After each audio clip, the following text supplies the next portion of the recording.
योगी जी, हम केवट के वंशज हैं, बिंद के वंशज हैं। आपकी नैया को मैंने पार लगाया है, जैसे प्रभु राम की नैया को पार लगाने का काम किया था। यही संजय निषाद जो मोदी योगी का भक्त बना है, खुलेआम मंचों से गाली देता था और उसको सत्ता में बिठा के रखे हैं। योगी और मोदी टिकट का सौदा कर रहा है, टिकट बेचता है, समाज जाए भाड़ में। वो मंच पे चढ़ के ना नौटंकी करता है, टोटल नौटंकी करता है।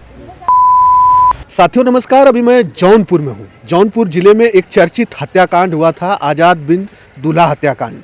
आज मैं वहीं पर हूँ। लगभग 77 दिन बीत चुके हैं। आज जो है 17 जुलाई है और श्रद्धांजलि सभा रखी गई है और यहाँ पर तमाम जो लोग हैं वो आ रहे हैं। उसी संदर्भ में हमारे साथ जो कैमरे के फ्रेम में व्यक्ति दिख रहे हैं, ये किसी परिचय के मोहताज नहीं है। ये गाजीपुर से चलकर आए हैं, लेकिन हम इन्हीं से परिचय आप लोगों को दिलवाएंगे। और गाजीपुर से चलकर यहाँ पर शामिल होने के लिए आए हैं इस श्रद्धांजलि सभा में।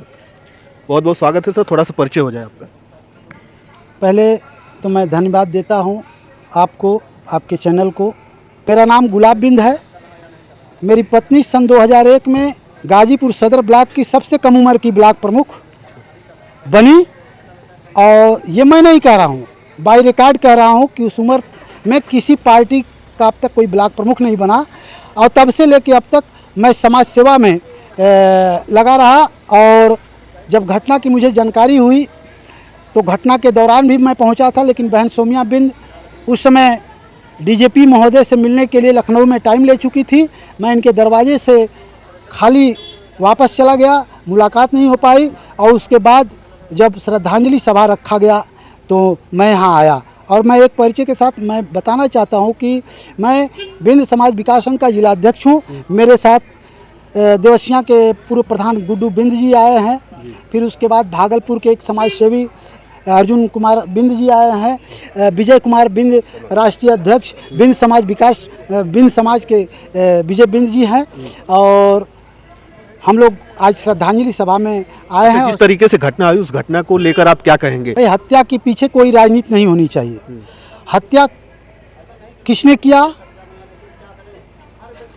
ये सरकार से मैं आग्रह और निवेदन करता हूँ कि जब भगवान राम की नैया को पार लगाना था तो इसी समाज के लोगों ने भगवान राम की नैया को पार लगाया। जब यही सरकार 2014 में सत्ता में नहीं थी केंद्र में, तो इसी समाज के लोगों ने जैसे प्रभु राम की नैया को पार लगाने का काम किया था, इसी समाज के लोगों ने माननीय नरेंद्र मोदी जी को देश का प्रधानमंत्री बनाने का काम किया। और बनारस में जब वो उतरे थे नामांकन के लिए, तो एक केवट समाज के ही व्यक्ति को प्रस्तावक बनाया था, बिंद समाज के ही व्यक्ति को प्रस्तावक बनाया था। उनकी नैया भी पार लगाया हमारे समाज के लोगों ने। अब बनारस से ऐतिहासिक जीत करके नरेंद्र मोदी इस देश के प्रधानमंत्री बने। जब 2017 की बात आती है तो इसी समाज के लोगों ने जिस तरह से प्रभु राम की नैया को पार लगाने का काम किया, ठीक उसी प्रकार महाराज योगी जी जिस कुर्सी पे बैठे हैं, उस कुर्सी पे बैठाने का काम इस निषाद और बिंद समाज के लोगों ने किया। गोली खाने के लिए बताइए उस दूल्हा की क्या गलती थी? इस घर में शहनाइयां बज रही थी। कोई ये आंकड़ा भी नहीं लगा सकता था कि आगे चल करके आगे चौराहा पर ये शहनाइयां, ये खुशियां मातम में बदल जाएंगी। योगी जी, हम केवट के वंशज हैं, बिंद के वंशज हैं। आपकी नैया को मैंने पार लगाया है, जैसे प्रभु राम की नैया को पार लगाने का काम किया था। और इस समाज के साथ अगर न्याय नहीं हुआ तो आपकी नैया कहीं न कहीं डूबेगी, इसमें कोई शक नहीं है, कोई दो राय नहीं है। इतिहास गवाह है। 2014 से लेकर अब तक पहले तो आरक्षण के नाम पर इस समाज को का वोट लिया, प्रभु राम के नाम पर वोट लिया, सत्ता में आए आरक्षण से दूर किए। जब हमारे लोगों के ऊपर जुल्म अत्याचार होता है तो उनको प्रताड़ित किया जाता है। आपके समाज के बड़े बड़े नेता तो सरकार में ही हैं, तो तब भी आना नहीं चाहिए। मुझे दुख हो रहा है इसी बात। नरेंद्र मोदी गाजीपुर में आरटीआई मैदान में आए थे, यही संजय निषाद जो मोदी योगी का भक्त बना है, खुलेआम मंचों से गाली देता था योगी और मोदी को। और गाजीपुर में नरेंद्र मोदी की रैली में इसने आरक्षण के नाम पर रैली को खिलाफ करने के लिए आंदोलन कराया और उसको सत्ता में बिठा के रखे हैं योगी और मोदी, एक अपराधी को। मैं किससे कहूं? समाज के नाम पर आरक्षण की लड़ाई लड़ने वाला संजय निषाद आज परिवार की राजनीति कर रहा है, अपने बेटे की राजनीति कर रहा है, टिकट का सौदा कर रहा है, टिकट बेचता है। समाज जाए भाड़ में। आए संजय निषाद, गाजीपुर नहीं पूरे पूर्वांचल, पूरे उत्तर प्रदेश में कहीं भी समाज के गांव में जाए, उसको हम लोग बख्शेंगे नहीं। गुलाब बिंद पूर्व ब्लॉक प्रमुख, मैं भी बीजेपी से ब्लॉक प्रमुख रहा हूं सबसे कम उम्र में। और राजनाथ सिंह ने ऐलान किया लखनऊ की धरती पर अति पिछड़ा सम्मेलन में 2002 में, कहा कि इतनी कम उम्र की ब्लॉक प्रमुख पूरे भारत में तो क्या, पूरे यूपी में तो क्या, पूरे भारतवर्ष में नहीं होगी। ये हमारी पार्टी और इस समाज के लिए गर्व की बात है।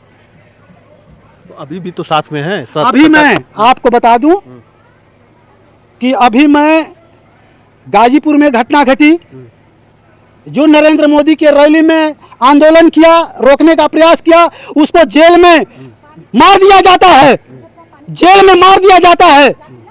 मनरिया के बिंद मारे गए, घर घर में घुस करके लाठी डंडा बरसाया गया। यही है संजय निषाद, समाज को धोखा दे रहा है। अरे वो मंच पे चढ़ते हैं तो रोते हैं, कहते हैं कि हमारे समाज के लिए गलत हो रहा है, बार बार समाज की बात करते हैं, समाज की आवाज उठाते हैं, आप जो है उन्हीं को वो मंच पे चढ़ के ना नौटंकी करता है, टोटल नौटंकी करता है। ठीक है, तुम रो रहे हो, समाज के लिए रो रहे हो। अपने इंजीनियर बेटा प्रवीण निषाद को क्यों लड़ाया तुमने चुनाव? अखिलेश के परिवार को टिकट दे दिया होता। जो रेलवे जो शहीद हुआ था गोरखपुर का लड़का, उस बेटे के परिवार को टिकट दे दिया होता। अपने बेटे की राजनीति कर रहे हो, अपने परिवार की राजनीति कर रहे हो और समाज के सामने मुखौटा दिखा रहे हो कि मैं क्या करूं, मैं लाचार हूं। ये कोई बात हुई? मोदी जी को निषाद समाज के लोगों ने, बिंद समाज के लोगों ने, अति पिछड़े समाज के लोगों ने ये सोच करके वोट दिया कि ये हमारे रहनुमा बनेंगे, हमें आरक्षण देंगे। 12 साल बीत गए, आरक्षण नहीं मिला। हमको नहीं चाहिए आपका अनाज और पानी और शादी अनुदान, हमको आरक्षण दे दो नरेंद्र मोदी और योगी जी। हमारे पास इतना टैलेंट है कि मैं एक एक कंपटीशन निकालने की औकात रखता हूं, कितना हूं बड़ा कंपटीशन हो। मैं अपनी लड़की की तैयारी नहीं कराता हूं, मेरी लड़की बीएससी करती है और 350 नंबर लाई है बिना तैयारी के। भाई साहब, तो मेरे अंदर कूट कूट के टैलेंट भरा है। जो प्रभु राम की नैया को पार लगा सकता है, एक भगवान की नैया को पार लगा सकता है, तो ये तो नरेंद्र मोदी और योगी इंसान है। लग रहा है कि जो सरकार है आप लोगों की आवाज नहीं उठा रही, आप लोगों की आवाज बिल्कुल, आप लोगों को मदद नहीं। बिल्कुल मैं कहना चाहता हूं, गाजीपुर में 2017 में नरेंद्र मोदी द्वारा, अमित शाह द्वारा बिंद को प्रत्याशी बनाया जाता है। आप ही लोगों ने जिताया था ना। और बिंद समाज कहीं सपा में था, कहीं बसपा में था, ये सोच करके वोट दिया। मैंने जिस पार्टी को वोट दिया, ठीक है, मेरे समाज के नाम पर भारतीय जनता पार्टी ने प्रत्याशी बनाया, चाहे डॉक्टर संगीता बलवंत हों, चाहे डॉक्टर विनोद बिंद हों, चाहे और तमाम जो हमारे निषाद समाज से आते हैं वो लोग हों। चलिए, आप लोगों ने जिताया, वोट दिया, सारा कुछ किया, लेकिन अब 2027 का चुनाव आने वाला है विधानसभा का, आप लोग साथ हैं भाजपा के कि नहीं हैं? देखिए, जब एक बार मुंह जर जाता है ना, कहावत है कि बिलाई का मुंह जर जाता है तो दूध को फूंक करके पीती है, या माठा भी रहेगा तो उसको फूंक के पीती है। तो नरेंद्र मोदी जी को और योगी जी को हमने 10 साल ये और 15 साल हो जाएंगे मोदी जी को और 10 साल इनका होने जा रहा है। अरे आपको कितना समय दे दिया भैया, हमारा आरक्षण क्यों नहीं दे रहे भाई? क्यों हमारे लोगों को टिकट के नाम पर वोट लेने का काम कर रहे हो?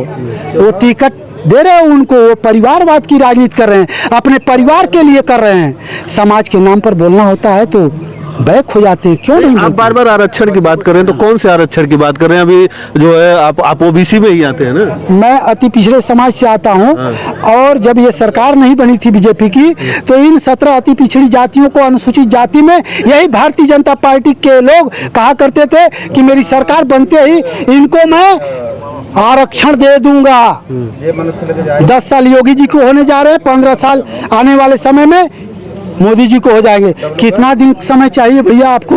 हमारे समाज के लोगों के ऊपर जुल्म अत्याचार भी कर रहे हैं, आरक्षण की बात भी नहीं कर रहे हैं। कैसा कैसा आप सत्ता चला रहे हैं भाई? जिस अति पिछड़े समाज के दम पर आप सत्ता में बैठे हो, जीत लोगे 27, कभी जिंदगी में नहीं जीत पाओगे। अगर 27 में आपने आरक्षण नहीं, अति पिछड़ों का हक अगर अधिकार नहीं दिया, तो आप कभी सत्ता में नहीं आओगे। मतलब आपका समाज साथ में नहीं रहेगा? नहीं रहेगा, अच्छा, नहीं रहेगा, नहीं रहेगा। चलिए, तमाम सारी बातें हुई। हमारे साथ जो है गुलाब बिन जी हैं, जो कि गाजीपुर से आते हैं, और इन्होंने बताया कि इनकी जो पत्नी है वो सबसे कम उम्र की ब्लॉक प्रमुख बन चुकी हैं और नाम भी हो चुका है। तमाम सारी बातें हुई। अभी आए थे जौनपुर में, जो आज़ाद बिन जो दूल्हा हत्याकांड हुआ था, उन्हीं के घर पर श्रद्धांजलि सभा में हम बात कर रहे थे। बाकी आपकी राय कमेंट में हमें अवश्य बताइएगा। धन्यवाद।